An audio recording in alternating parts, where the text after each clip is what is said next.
आप सभी को मेरा प्रणाम। दोस्तों, आज हम 9वीं कक्षा के परीक्षाओं के बारे में कुछ जानकारी हासिल करेंगे। तो देखते हैं, आगे देखिए। 9ನೇ ತರಗತಿ ಸಂಕಲನಾತ್ಮಕ ಪರೀಕ್ಷೆ 1 SA1 ಕಲಿಕಾ ಚೇತರಿಕೆ ಆಧಾರಿತ ಸಂಕಲನಾತ್ಮಕ ಪರೀಕ್ಷೆ 1ರ ಉತ್ತರ ಸಹಿತ ಪ್ರಶ್ನೆ ಪತ್ರಿಕೆ. ಅಂದರೆ ಇಲ್ಲಿ ಪ್ರಶ್ನೆ ಪತ್ರಿಕೆಯ ಜೊತೆಗೆ ಉತ್ತರವನ್ನು ಕೂಡ ಕೊಡಲಾಗಿದೆ. 9वीं कक्षा हिंदी प्रथम योगात्मक यानी संकलनात्मक SA1 परीक्षा 1 अधिगम पुनर्प्राप्ति यानी कलिका चेतरिके आधारित प्रथम योगात्मक परीक्षा के उत्तर सहित प्रश्न पत्रिका. तो प्रश्न पत्रिका देखते हैं. पहला मुख्य प्रश्न है, सही विकल्प चुनकर लिखिए. ಮಕ್ಕಳೇ, ಇಲ್ಲಿ ಒಂದನೇ ಮುಖ್ಯ ಪ್ರಶ್ನೆಯನ್ನು ನೀವು ನೋಡಬಹುದು. ಇಲ್ಲಿ ಸರಿಯಾದ ಆಯ್ಕೆಗಳನ್ನು ಆರಿಸಿ ಬರಬೇಕಾಗುತ್ತೆ. ಮಲ್ಟಿಪಲ್ ಚಾಯ್ಸ್ ಮಾದರಿಯ ಪ್ರಶ್ನೆಗಳಿರುತ್ತೆ. ಒಟ್ಟು 8 ಅಂಕಗಳಿಗೆ 8 ಪ್ರಶ್ನೆಗಳನ್ನು ಕೇಳಲಾಗಿರುತ್ತೆ. तो पहला प्रश्न है, हिंदी वर्णमाला में कितने आयोगवाह वर्ण हैं? ऑप्शंस है 7, 4, 3, 2. तो उत्तर देखते हैं. उत्तर है 2. अगला प्रश्न है, हिंदी वर्णमाला में कितने व्यंजनाक्षर हैं? तो ऑप्शंस हैं 46, 25, 33, 8. तो इसका उत्तर है 33. Option C 33. अगला प्रश्न है, हिंदी वर्णमाला में वर्गीय व्यंजनाक्षर कितने हैं? ऑप्शंस है 24, 25, 26, 27. इसका उत्तर है ऑप्शन बी 25. तो अगला प्रश्न है, ಮುಂದಿನ ಪ್ರಶ್ನೆಯನ್ನು ನೋಡೋಣ. अवर्गीय व्यंजनाक्षरों की संख्या है डैश. ऑप्शन से 8, 9, 10, 7. तो इसका उत्तर, ಇದರ ಉತ್ತರವನ್ನು ನೋಡೋಣ. Option A 8. ಮುಂದಿನ ಪ್ರಶ್ನೆ, सच्चा मित्र डैश की तरह होता है. ऑप्शन से शत्रु, पिता, भगवान, शिक्षक. ಇದರ ಉತ್ತರವನ್ನು ನೋಡೋಣ. ಆಪ್ಷನ್ ಡಿ ಶಿಕ್ಷಕ್. ಮುಂದಿನ ಪ್ರಶ್ನೆಯನ್ನು ನೋಡೋಣ. इनमें बिना मात्रा वाले शब्द है. मात्रा वाले नहीं, बिना मात्रा वाले शब्द है. ऑप्शंस इस प्रकार है, सुज्ञान, वाणी, कलम, किताब. इसका उत्तर है कलम. ಮುಂದಿನ ಪ್ರಶ್ನೆ, इनमें अनुस्वर युक्त शब्द है डैश. दिए गए विकल्पों में से अनुस्वर युक्त शब्द कौन सा है, उसे चुनकर लिखना है. ऑप्शंस इस प्रकार है, गाजर, बंदर, मगर, दुख. तो इसका उत्तर है बंदर. अगला प्रश्न है, संज्ञा के बदले में प्रयुक्त होने वाले शब्द है. यानी संज्ञा के बदले में प्रयुक्त होने वाले शब्द को क्या कहते हैं? ऑप्शंस है सर्वनाम, संज्ञा, क्रिया, विशेषण. इसका उत्तर है ऑप्शन ए सर्वनाम. अगला मुख्य प्रश्न 2 है, ಅನುರೂಪತಾ ಶಬ್ದ लिखिए. ಅನುರೂಪತಾ ಶಬ್ದವನ್ನು ನೀವು ಬರೀಬೇಕಾಗತ್ತೆ.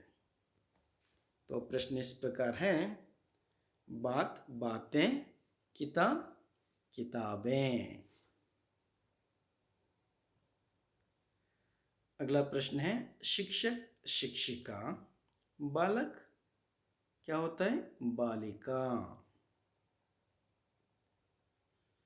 अगला प्रश्न दर्जी कपड़े सीता है, वैसे ही डॉक्टर डैश, डॉक्टर इलाज करता है। अगला प्रश्न है कावेरी व्यक्तिवाचक संज्ञा, वैसे ही महिला डैश, महिला जातिवाचक संज्ञा। अगला मुख्य प्रश्न है एक वाक्य में उत्तर लिखिए। यहाँ पर 4 प्रश्न हैं 4 अंकों के लिए। तो प्रश्न देखते हैं। ಇಲ್ಲಿ ನಿಮಗೆ ಒಂದು ವಾಕ್ಯದಲ್ಲಿ ಉತ್ತರವನ್ನು ಬರೆಯಬೇಕಾಗುತ್ತೆ। ಒಟ್ಟು 4 ಪ್ರಶ್ನೆಗಳಿರುತ್ತೆ, 4 ಅಂಕಗಳಿಗೆ। ನೋಡೋಣ। तुम्हारा नाम क्या है? इसका उत्तर है मेरा नाम नेहांत है। ಅಂದರೆ ನಿನ್ನ ಹೆಸರು ಏನು ಅಂತಕ್ಕಂಥ ಪ್ರಶ್ನೆಯನ್ನು ಕೇಳಲಾಗಿದೆ। ಇಲ್ಲಿ ನನ್ನ ಹೆಸರು ನೇಹಾಂತ್ ಅಂತ ಬರ್ತೀವಿ। ಇಲ್ಲಿ ನೀವು ಬರೆಯುವಾಗ ನಿಮ್ಮ ಹೆಸರನ್ನು ಬರ್ಕೋಬೇಕಾಗುತ್ತೆ। ಮುಂದಿನ ಪ್ರಶ್ನೆ आप कौन सी कक्षा में पढ़ते हो? ಅಂದರೆ ನೀವು ಯಾವ ತರಗತಿಯಲ್ಲಿ ಕಲಿತಾ ಇದ್ದೀರಾ ಅಥವಾ ಓದ್ತಾ ಇದ್ದೀರಾ ಅನ್ನೋ ಪ್ರಶ್ನೆ। मैं 9वीं कक्षा में पढ़ता हूँ, ನಾನು 9ನೇ ತರಗತಿಯಲ್ಲಿ ಕಲಿತಾ ಇದ್ದೇನೆ ಅನ್ನೋದು ಇದರ ಉತ್ತರ ಆಗುತ್ತೆ। ಮುಂದಿನ ಪ್ರಶ್ನೆ आपकी पाठशाला का नाम क्या है? ನಿಮ್ಮ ಶಾಲೆಯ ಹೆಸರೇನು? हमारी पाठशाला का नाम सरकारी हाई स्कूल ಹೊಸೂರ್ है। ಇಲ್ಲಿ ನಿಮ್ಮ ಶಾಲೆಯ ಹೆಸರನ್ನು ನೀವು ಬರ್ಕೋಬೇಕಾಗುತ್ತೆ। आपके माता पिता का नाम क्या है? ನಿಮ್ಮ ತಂದೆ ತಾಯಿಯ ಹೆಸರೇನು?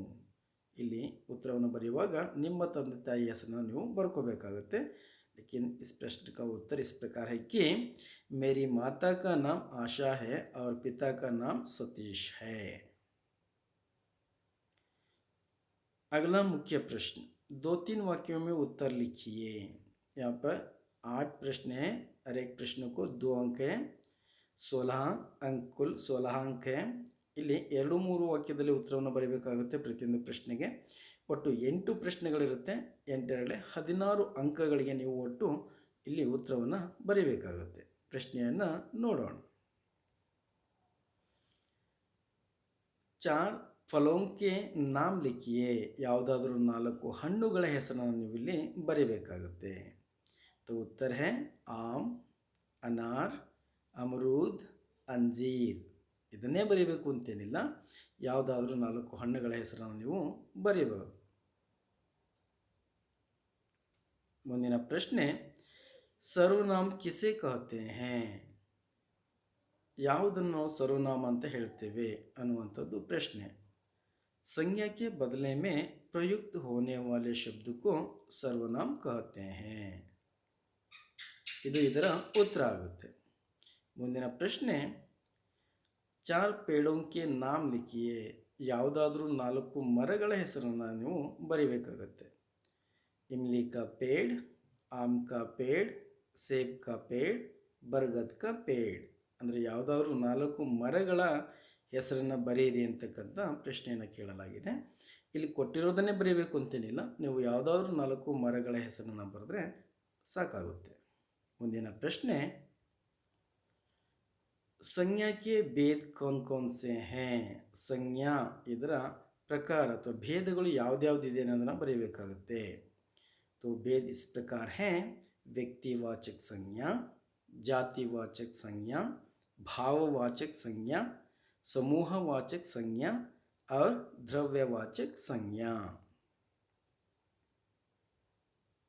ಮುಂದಿನ ಪ್ರಶ್ನೆ निम्नलिखित शब्दों के भाववाचक संज्ञा रूप लिखिए। तो यहाँ पर आपको क्या करना है, दिए गए शब्दों के भाववाचक संज्ञा रूप लिखना है। जो शब्द है मोटा और सुंदर, इन शब्दों का भाववाचक संज्ञा रूप है मोटा मोटापा, सुंदर सुंदरता। इस प्रकार लिखना है। अगला प्रश्न है सर्वनाम शब्दों से सार्थक वाक्य बनाइए। सर्वनाम ಶಬ್ದಗಳನ್ನು ಕೊಟ್ಟಿದ್ದಾರೆ, ಆ ಸರ್ವನಾಮ ಶಬ್ದಗಳಿಗೆ ಸಾರ್ಥಕ ವಾಕ್ಯ ರಚನೆಯನ್ನು ನಾವು ಮಾಡಬೇಕಾಗುತ್ತೆ. ಉತ್ತರವನ್ನು ನೋಡೋಣ. ಉತ್ತರ है ಮೇರಾ. ಇದು ಒಂದು ಸರ್ವನಾಮ ಶಬ್ದ ಇದೆ. ಇದಕ್ಕೆ ವಾಕ್ಯ ರಚನೆ ಮೇರಾ ನಾಮ್ ನಿಹಾಂತ್ ಹೈ. ಹಾಗೆಯೇ ಹಮಾರಾ, ಹಮಾರಾ ದೇಶ್ ಬಹುತ್ ಸುಂದರ್ ಹೈ. ಈ ರೀತಿ ನೀವು ವಾಕ್ಯದ ರಚನೆಯನ್ನು ಮಾಡಬೇಕಾಗುತ್ತೆ. ಮುಂದಿನ ಪ್ರಶ್ನೆ ನೋಡೋಣ. कोई दो प्रसिद्ध ಭಾರತೀಯ महिलाओं के नाम लिखिए. ಯಾವುದಾದ್ರೂ ಇಬ್ಬರು ಭಾರತೀಯ ಪ್ರಸಿದ್ಧ ಮಹಿಳೆಯರ ಹೆಸರನ್ನು ಬರೆಯಿರಿ ಅಂತೇಳಿ. ಇದನ್ನೇ ಬರೀಬೇಕು ಅಂತೇನಿಲ್ಲ, ಬೇರೆ ಯಾವುದಾದ್ರೂ ಪ್ರಸಿದ್ಧ ಭಾರತೀಯ ಮಹಿಳೆಯರ ಹೆಸರನ್ನು ನೀವು ಕೂಡ ಬರೀಬೋದು. ಉತ್ತರ ಹೀಗಿದೆ: ಝಾನ್ಸಿ ಕಿ ರಾಣಿ ಲಕ್ಷ್ಮೀಬಾಯಿ और ಕಿತ್ತೂರು ರಾಣಿ ಚೆನ್ನಮ್ಮ. ಮುಂದಿನ ಪ್ರಶ್ನೆಯನ್ನು ನೋಡೋಣ. आयोगवाह वर्णों को लिखिए. अम अहा ये दोनों आयोगवाह वर्ण हैं. अगला मुख्य प्रश्न है, निम्नलिखित प्रश्नों के उत्तर 2-3 वाक्यों में लिखिए. ಇಲ್ಲಿ 5ನೇ ಮುಖ್ಯ ಪ್ರಶ್ನೆ. ಇಲ್ಲಿ ಒಟ್ಟು ನಿಮಗೆ 9 ಪ್ರಶ್ನೆಗಳಿರುತ್ತೆ, 3 ಅಂಕಗಳಿರುತ್ತೆ. ಪ್ರತಿಯೊಂದು ಪ್ರಶ್ನೆಗೆ 3 ಅಂಕಗಳು, ಒಟ್ಟು 27 ಅಂಕಗಳಿಗೆ ನೀವು ಇಲ್ಲಿ ಉತ್ತರವನ್ನು ಬರೆಯಬೇಕಾಗುತ್ತೆ. ಪ್ರಶ್ನೆಯನ್ನು ಈಗ ನೋಡೋಣ. नीचे दिए गए चित्र में आपको क्या दिखाई दे रहा है लिखिए. ಇಲ್ಲಿ ಕೊಟ್ಟಿರುವಂಥ ಚಿತ್ರದಲ್ಲಿ ನಿಮಗೆ ಏನೆಲ್ಲ ಕಾಣಿಸ್ತಾ ಇದೆ, ಏನು ಕಾಣಿಸ್ತಾ ಇದೆ ಅದನ್ನು ಬರೀಬೇಕಾಗುತ್ತೆ. तो बच्चों आप एक बार चित्र को गौर से देखिए और चित्र में क्या दिखाई दे रहा है उसे लिखना है आपको. तो उत्तर है, चित्र में किसान, भैंस, डाकू, डंडा, पेड़ पौधा सब दिखाई दे रहा है. अगला प्रश्न है, बंदर बांट कहानी से आपको क्या सीख मिलती है. बंदर बांಟ್ ಕತೆ ಏನಿದೆ, ಈ ಕಥೆಯಿಂದ ನಿಮಗೆ ಏನು ಕಲಿತೀರಾ ನೀವು ಈ ಕಥೆಯಲ್ಲಿ ಅಂತಕ್ಕಂಥದ್ದನ್ನಲ್ಲಿ ಬರೀಬೇಕಾಗುತ್ತೆ. तो उत्तरವನ್ನು ನೋಡೋಣ. दो व्यक्तियों के झगड़ने से तीसरे का लाभ होता है, इसलिए हमें जो भी मिलता है उसे बांटकर जीवन बिताना चाहिए. बंदर बांट कहानी से हमें यह सीख मिलती है. ಅಂದರೆ ಇಬ್ಬರ ಜಗಳ ಮೂರನೆಯವರಿಗೆ ಲಾಭ ಆಗ್ತಕ್ಕಂಥದ್ದು.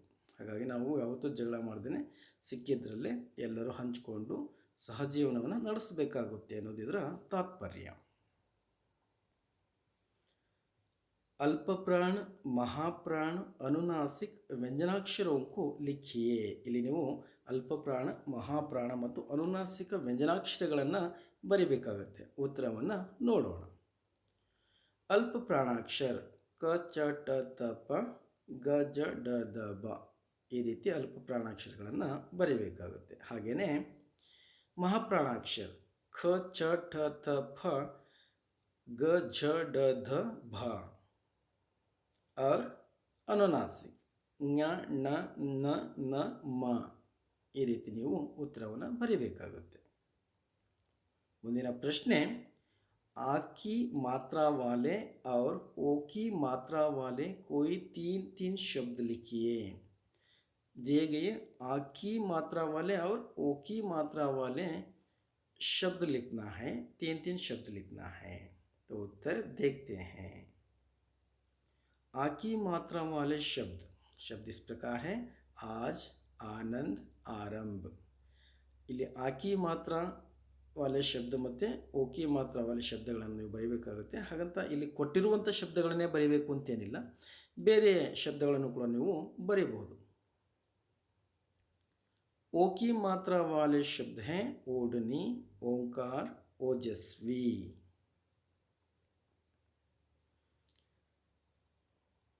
अगला प्रश्न है, ಮುಂದಿನ ಪ್ರಶ್ನೆ, आप क्या बनना चाहते हो.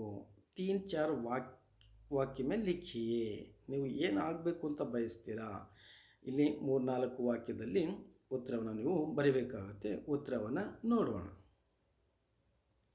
मेरा नाम निहांत है, कर्नाटक में रहता हूँ. मैं भारत देश के एक अच्छे नागरिक बनना चाहता हूँ। अच्छे नागरिक बनकर देश की सभी जनता की सेवा करना चाहता हूँ क्योंकि ಜನಸೇವಾ ही ಜನಾರ್ದನ್ ಸೇವಾ है। ಈ ರೀತಿಯಾಗಿ ನೀವು ಉತ್ತರವನ್ನು ಬರೀಬೇಕಾಗುತ್ತೆ. ಇದನ್ನೇ ಬರೀಬೇಕು ಅಂತೇನಿಲ್ಲ, ನೀವು ಬೇರೆ ರೀತಿಯಾಗಿ ಕೂಡ ಉತ್ತರವನ್ನು ಬರೀಬಹುದು. ಮುಂದಿನ ಪ್ರಶ್ನೆ, इन वर्णों को जोड़कर शब्द बनाओ. ಇಲ್ಲಿ ಕೊಟ್ಟಿರ್ತಕ್ಕಂಥ ವರ್ಣ ಅಥವಾ ಅಕ್ಷರಗಳನ್ನು ಕೂಡಿಸ್ಬಿಟ್ಟು ಶಬ್ದಗಳನ್ನು ಬರೀಬೇಕಾಗುತ್ತೆ. ತುಂಬ ಸರಳವಾಗಿರ್ತಕ್ಕಂಥ ಪ್ರಶ್ನೆ. ಇದರ ಉತ್ತರವನ್ನು ನಾವೀಗ ನೋಡೋಣ. ಮೊದಲನೇ ಅಕ್ಷರಗಳೇನು ಕೊಟ್ಟಿದ್ದಾರೆ ಅದರ ಉತ್ತರ ಮಟರ್ ಅಂತೇಳಾಗುತ್ತೆ. ಮುಂದಿನ ಉತ್ತರ ಸರಲ್ और ತನ್. ಈ ರೀತಿಯಾಗಿ ನೀವು ಅಲ್ಲಿ ಕೊಟ್ಟಿರ್ತಕ್ಕಂಥ ವರ್ಣ ಅಥವಾ ಅಕ್ಷರಗಳನ್ನು ಕೂಡಿಸ್ಬಿಟ್ಟು ಶಬ್ದಗಳ ರಚನೆಯನ್ನು ಮಾಡಬೇಕಾಗುತ್ತೆ. ಮುಂದಿನ ಪ್ರಶ್ನೆಯನ್ನು ಈಗ ನೋಡೋಣ. ನಿಮ್ನಲಿಖಿತ ಶಬ್ದों को ವಾಕ್ಯ में ಪ್ರಯೋಗ कीजिए. ಇಲ್ಲಿ ಕೊಟ್ಟಿರುವಂತಹ ಶಬ್ದಗಳನ್ನು ವಾಕ್ಯ ಪ್ರಯೋಗ ಮಾಡಿ ಬರೀಬೇಕಾಗುತ್ತೆ. ವಾಕ್ಯದಲ್ಲಿ ಪ್ರಯೋಗ ಮಾಡಿ ಬರೀಬೇಕಾಗುತ್ತೆ. दिए गए शब्दों को वाक्य में प्रयोग करना है. तो उत्तर देखते हैं. देखिए, कुकर, कुकर से खाना पकाते हैं. वैसे ही घर, हम घर में रहते हैं. फल, फल सेहत के लिए अच्छा है. तो इस प्रकार आपको क्या करना है, दिए गए शब्दों को वाक्यों में प्रयोग करके लिखना है. तो अगला प्रश्न है, सच्चे मित्र के बारे में अपने विचार लिखिए. ಒಳ್ಳೆಯ ಸ್ನೇಹಿತನ ಕುರಿತು ನಿಮ್ಮ ಅಭಿಪ್ರಾಯ ವಿಚಾರ ಏನು ಅನ್ನೋದನ್ನು ಬರೀಬೇಕಾಗುತ್ತೆ. तो उत्तर देखते हैं. ಉತ್ತರವನ್ನು ನೋಡೋಣ. सच्चा मित्र वही होता है जो जीवन के हर मोड़ पर आपके साथ खड़े होकर जीवन के हर सुख दुख में आपको साथ देता है. और सच्चा मित्र हमेशा अपने मित्र के बारे में अच्छा सोचता है, हमेशा उसको आगे बढ़ने की प्रेरणा देता है. इसलिए हर व्यक्ति के जीवन में एक सच्चा मित्र होना बहुत जरूरी है. अगला प्रश्न है, निम्नलिखित गद्यांश का अनुवाद कन्नड़ में कीजिए. ಕೊಟ್ಟಿರುವಂತಹ ಗದ್ಯಾಂಶವನ್ನು ಓದ್ಕೊಂಡ್ಬಿಟ್ಟು ಅದನ್ನು ಅನುವಾದ ಮಾಡಿ ಬರೀಬೇಕಾಗುತ್ತೆ. ಕನ್ನಡದಲ್ಲಿ ಅನುವಾದವನ್ನು ಮಾಡಿ ನೀವು ಬರೀಬೇಕಾಗುತ್ತೆ.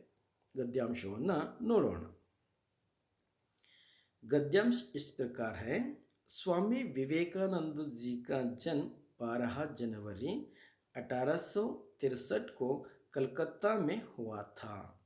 उनके पिता का नाम विश्वनाथ दत्त और माता का नाम भुवनेश्वरी देवी था.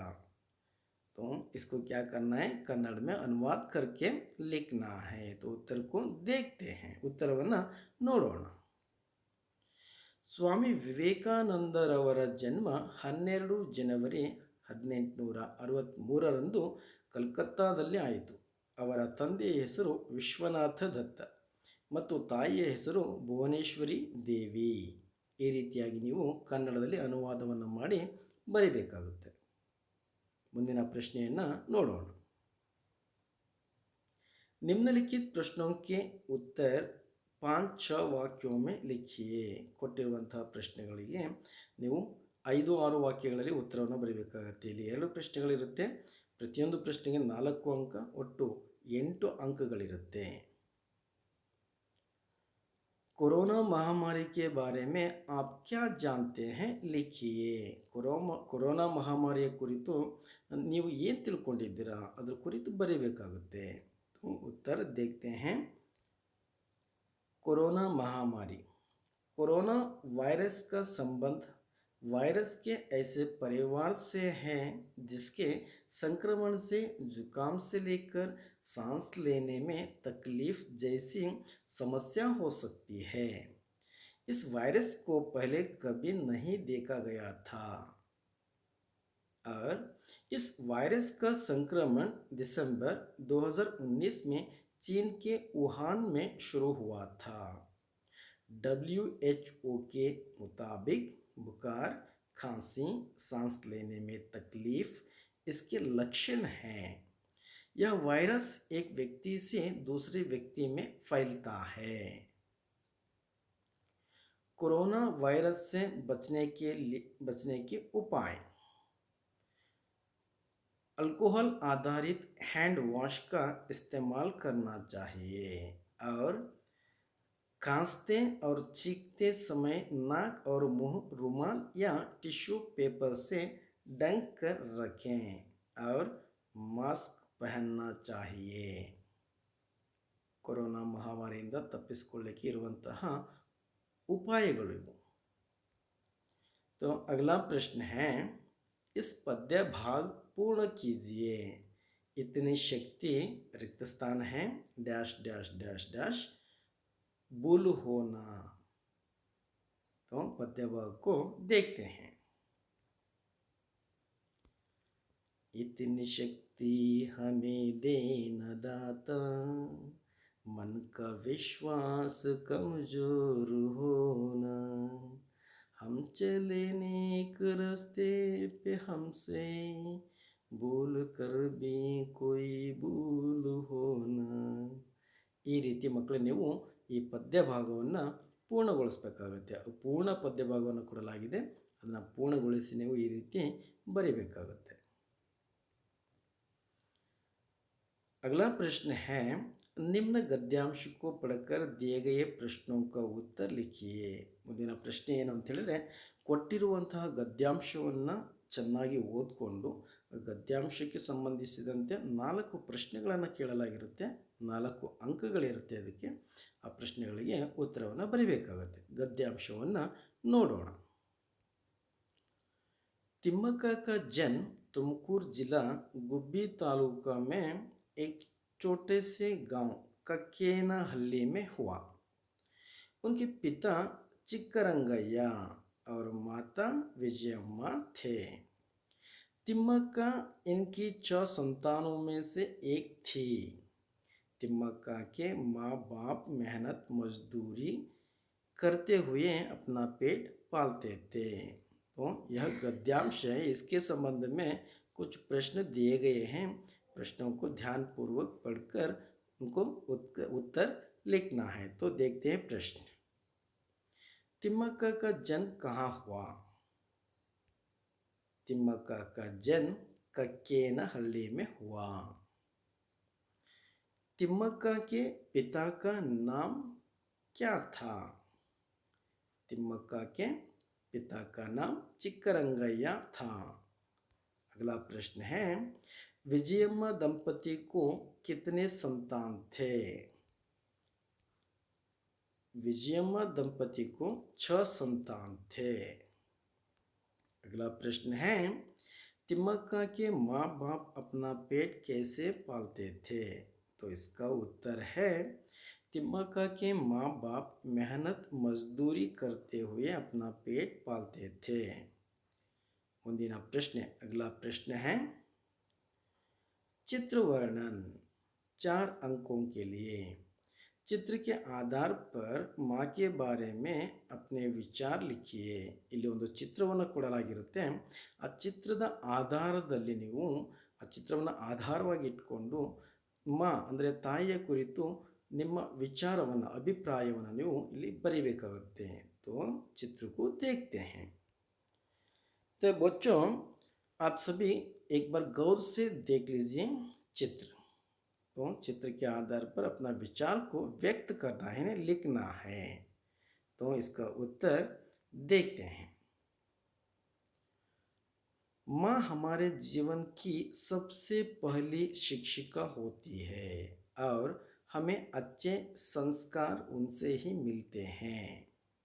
और माँ देवी स्वरूप होती है। धरती की तरह सहनशील व्यक्ति है माँ। दुख, तकलीफ, दर्द को अपने आप में दबाकर सभी बच्चों को खुश रखती है माँ। गलत और सही का रास्ता दिखाने वाली माँ ही होती है। अपने बच्चों की प्रगति के लिए सब कुछ समर्पित करती है माँ। अपने बच्चों की रक्षा करने के लिए किसी से भी लड़ने को तैयार होती है माँ। तो इस प्रकार आपको क्या करना है, माँ के बारे में अपना विचार ವ್ಯಕ್ತ करना है, लिखना है। ಸೊ ಈ ರೀತಿಯಾಗಿ ನೀವು ಮಕ್ಕಳು ಏನು ಮಾಡಬೇಕಾಗುತ್ತೆ, ತಾಯಿಯ ಕುರಿತು ನಿಮ್ಮ ಅಭಿಪ್ರಾಯವನ್ನು ಇಲ್ಲಿ ಬರಿಬೇಕಾಗುತ್ತೆ। ಮುಂದಿನ ಪ್ರಶ್ನೆಯನ್ನು ನೋಡೋಣ। ಪತ್ರ ಲೇಖನ್ 5 ಅಂಕೋं के लिए, ಇಲ್ಲಿ ನೀವು ಪತ್ರ ಲೇಖನವನ್ನು ಕೊಡಲಾಗಿರುತ್ತೆ 5 ಅಂಕಗಳಿಗೆ। ನೀವು ಕಲ್ತಿದ್ರೆ 8ನೇ ತರಗತಿ ಮತ್ತು 9ನೇ ತರಗತಿನಲ್ಲೂ ಕೂಡ ಪತ್ರ ಲೇಖನವನ್ನು ಕಲ್ತಿರ್ತೀರ, ಚುಟ್ಟಿ ಪತ್ರವನ್ನು। ಸೊ ಅದನ್ನು ಚೆನ್ನಾಗಿ ಮನವರಿಕೆಯನ್ನು ಮಾಡಿಕೊಂಡು ನೀವು ಪತ್ರ ಲೇಖನವನ್ನು ಬರೀಬೇಕಾಗುತ್ತೆ। तो प्रश्न देखते हैं।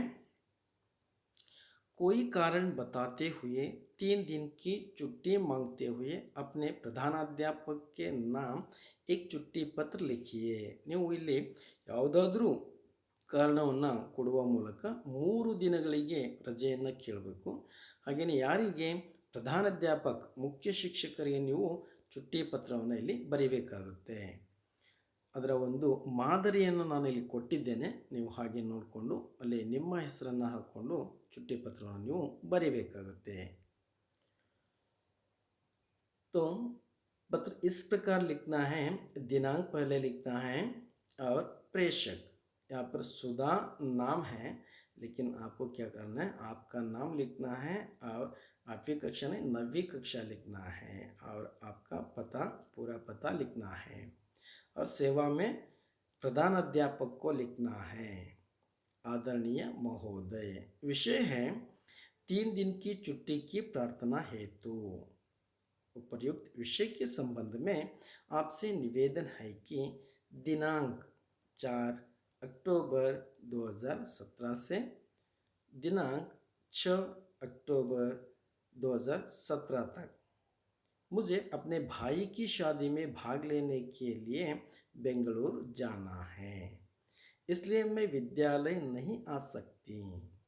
अतः आपसे प्रार्थना करती हूँ कि इन 3 दिनों की छुट्टी देने की कृपा करें। धन्यवाद सहित आपकी आज्ञाकारी छात्रा और अभिभावक के हस्ताक्षर। तो बच्चों आपको भी ऐसे ही लिखना चाहिए छुट्टी पत्र। हाँ, ಎಲ್ಲ ವಿದ್ಯಾರ್ಥಿಗಳು ಹಾಗೂ ಶಿಕ್ಷಕ ಮಿತ್ರರಲ್ಲಿ ಕೇಳ್ಕೊಳ್ಳೋದೇನು ಅಂತ ಹೇಳಿದ್ರೆ, ನಮ್ಮ ಸುಜ್ಞಾನವಾಣಿ SNTV ಸುಜ್ಞಾನವಾಣಿ ನಮ್ಮ ಯೂಟ್ಯೂಬ್ ಚಾನಲನ್ನು ತಾವೆಲ್ಲರೂ ಸಬ್ಸ್ಕ್ರೈಬ್ ಮಾಡ್ಕೊಳ್ಳಿ। ಹಾಗೆಯೇ ನಮ್ಮ ವಿಡಿಯೋವನ್ನು ಲೈಕ್ ಮಾಡಿ, ಹಾಗೆಯೇ ನಿಮ್ಮ ಎಲ್ಲ ಸ್ನೇಹಿತರು ಮತ್ತು ವಿದ್ಯಾರ್ಥಿಗಳ ವಾಟ್ಸಪ್ ಗ್ರೂಪ್ಗಳಿಗೆ ಶೇರ್ ಮಾಡಿ। ಧನ್ಯವಾದ। ವೀಕ್ಷಣೆಯನ್ನು ಮಾಡಿರ್ತಕ್ಕಂಥ ಎಲ್ಲ ನನ್ನ ಮಿತ್ರರಿಗೂ ಹಾಗೂ ವಿದ್ಯಾರ್ಥಿಗಳಿಗೂ ಧನ್ಯವಾದಗಳು।